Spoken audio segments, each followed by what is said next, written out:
Hello everyone and welcome back to another AFK Journey video. In this video I wanted to talk about which Primal Lord teams you can try to build depending on which heroes you have developed on your account.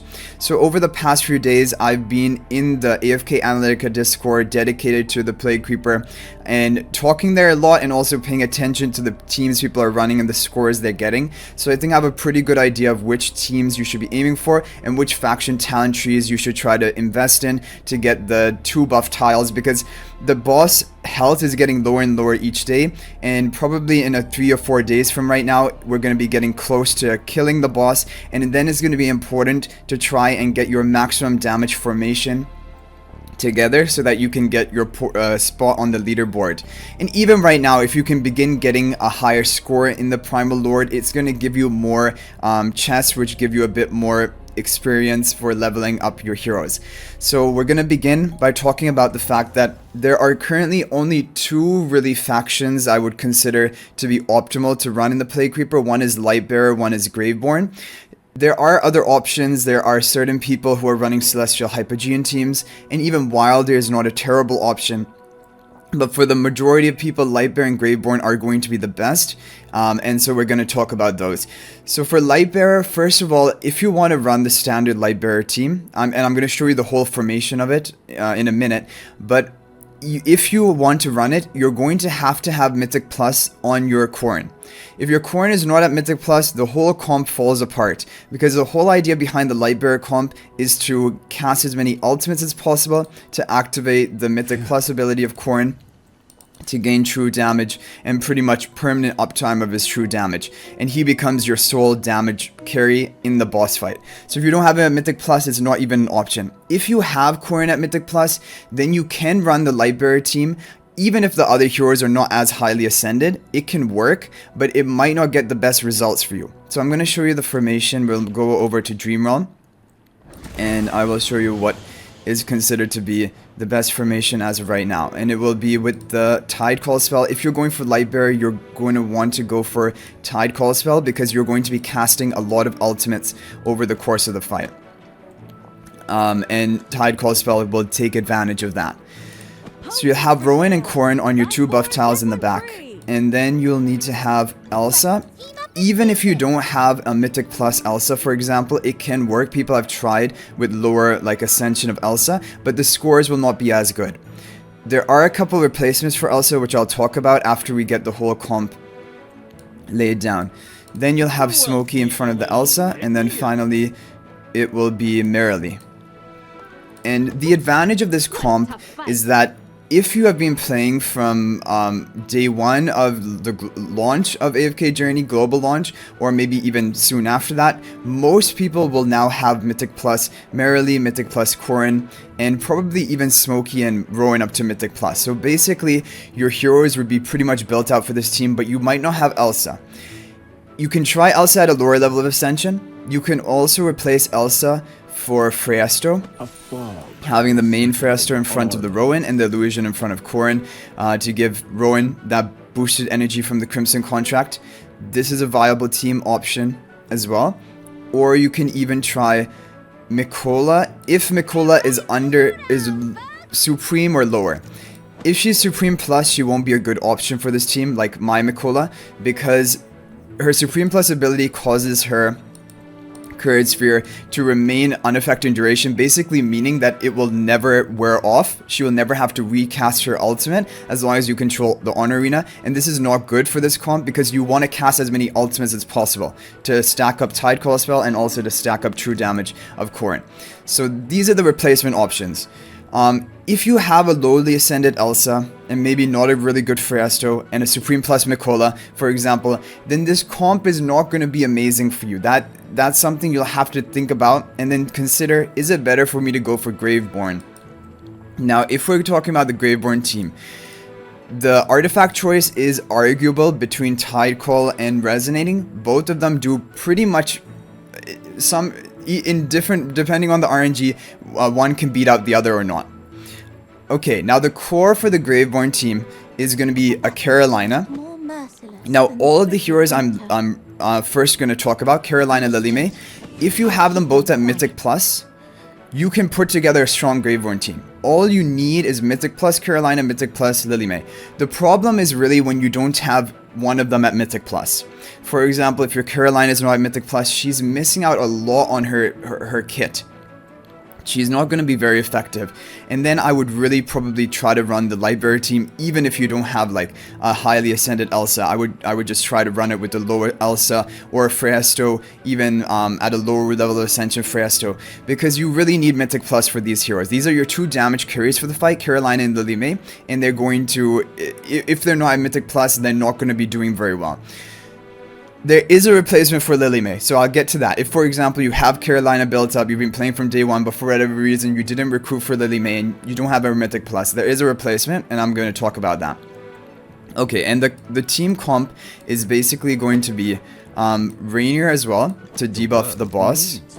You're going to have one sacrifice, which will have to be a Graveborn hero, and we consider that Cece as the best option. She has high attack stat, which is beneficial for being a sacrifice, because your prime carriers, which are your heroes on the buff tiles, which are Carolina and Lily May, they're going to be getting a percentage of the sacrifice's stats, like boosted on top of them. And so the higher attack that your sacrifice has, the more attack that Carolina and Lily May will be getting right from the beginning of the match. And then finally, Thorin is pretty much considered to be the best option, because he also provides the Soul Plunder debuff to increase the damage at the boss stage. And both Tidecall spell or Resonating spell do well here. Overall, people have been running Resonating spell more on Lily May, because her ultimates deal more damage burst to the boss. But another good option is Tidecall spell, and depending on the RNG, both of them, one or the other, could do better for you. So both are good options. Yeah, and now, for example, the other heroes here, Cece, you'll want her to be highly ascended so that she's going to be giving more stats to the prime carriers. You can replace her for Viperion if, for example, like your Cece is maybe legendary for some reason and your Viperion is Supreme Plus. Then put Viperion here. And actually, there have been people who, even though they both have a Supreme Plus, Cece and Viperion, they end up getting higher damage with Viperion as a sacrifice instead of Cece. So this is also a totally reasonable option. You just have to have the 3 Graveborn heroes, the highest attack hero being the sacrifice, and this is going to be your team. Okay, Tidecall spell or Resonating spell. Now, I mentioned that if you don't have Lily May, there is a replacement. Now, for this Graveborn team, even before thinking about going into it, you should have Mythic plus Carolina. That's really important. Even if you don't have her exclusive equipment upgraded, people have gotten decent scores even at +5 exclusive equipment. She doesn't have to be +10, but +10 is a big like boost for her damage. Yeah. And you don't need to do like me and go to +15 or +20. That is not really too important. Now, this credit to this team goes to Basilisk. He was testing this option for people who don't have Lily May, and he ended up getting almost 12 billion damage with this team. I don't know what his resonating level was. I suspect it's around 571, maybe probably 571 when he did the test, and he ran it with the Tidecall spell. Now, this is a good option because Lily May actually takes the place of, or merely takes the place of Lily May really well. She deals good single target damage to the boss when she stacks up her true damage, which you're going to be stacking up pretty fast from all the ultimates of this team. And her magic charms deal an extra 200% damage when the hero hits a target. And now, because when you're at the Plague Rot stage, each target is a fresh new target. You're going to get that bonus 200% damage each time you hit them and rapidly kill them. And then also the thing is, she's going to rapidly stack up because the heroes in the Graveborn comp on these prime carrier tiles, once they kill the Plague Rots or even assist in their death, they gain a stack of basically 10% attack and 10% physical and magical defense. And because at the beginning, there are going to be a lot of Plague Rots, like even in the first wave of them, in total maybe they're 15 to 20, and that is going to be potentially up to 150% attack boost and tankiness boost. And then Merrily is just going to be shredding not only the boss, but also the Plague Rots because of her elite magic charms. And she even has like skills to try and wave clear, like when you have the multiple Plague Rots, she can, I think there is one attack which will attack multiple targets, shooting the 2 closest enemies to her initial tile. like that is going to help you clear the playgrounds a bit faster. And anyway, Carolina does the clearing really effectively. Like you don't need to rely on Merrily for that. So this is another good option. And for example, if you have Mythic plus Merrily, Mythic plus Carolina, but you don't have a Mythic plus Lily May, then this is the team you're probably going to want to run if you don't decide to go for the Lightbearer team. Now, overall, talking about Lightbearer versus Graveborn, if you have both heroes built, like maybe all of the heroes I mentioned up to Mythic Plus, I would still recommend going for Graveborn, because for me, the Graveborn team has been much more consistent. The Lightbearer team comp relies a lot on good fight RNG, and then potentially you can get like maybe a damage output which is even higher than the Graveborn team. But from what I've seen, most of the Graveborn team scores are consistently like pretty high, like I would say maybe 90% of the maximum, and maybe one run you do in the Lightbearers will get up to that 100%, but most of them end up being like 50 or 60% of whatever your maximum is. So for consistency as well, I think Graveborn is the way to go. But you're going to need Carolina Mythic Plus. I haven't seen any Graveborn comp that doesn't use Carolina at Mythic Plus, so that's kind of the important thing. But hopefully, maybe new players won't have her, but people who have been playing from day one or global launch, a lot of people put Carolina on the wish list, so hopefully you have her to Mythic Plus by now. And if you don't, you're going to have to try to go for the Lightbearer comp. In my opinion, that is what you should try to do.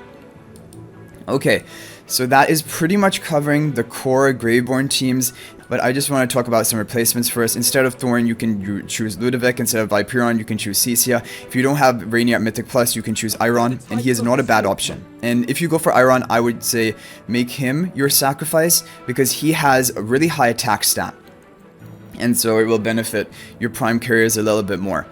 So, and I tested this team in a video, and it did pretty well, the Iron team, with Cecia, Thorin, and Carolina.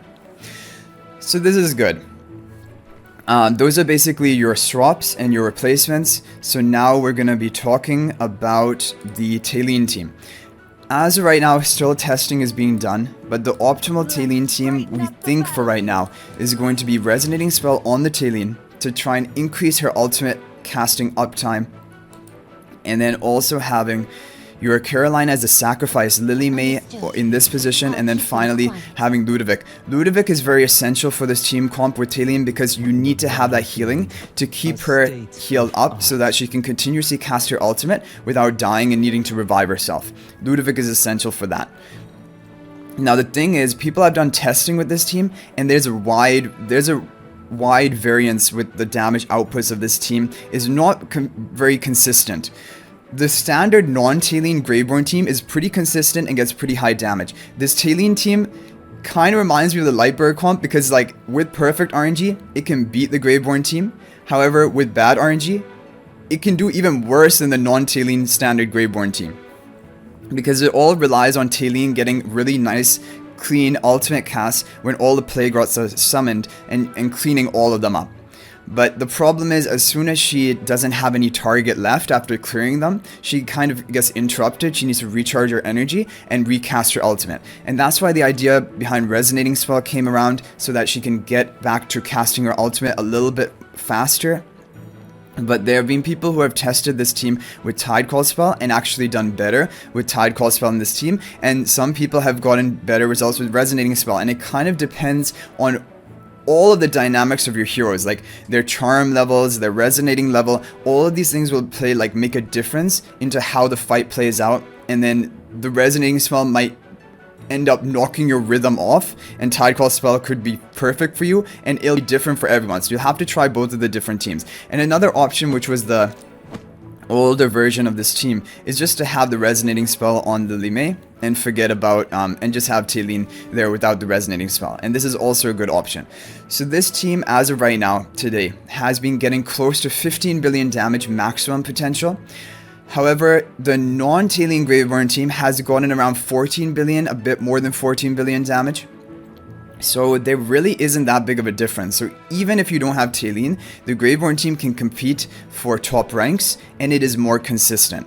And now if you're at a lower resonating level, then your priority should be trying to get to 4.7 or 5 billion damage to the boss, because that is going to give you the 30 treasure chests you need to get maximum rewards like AFK experience and everything else you get from the rewards.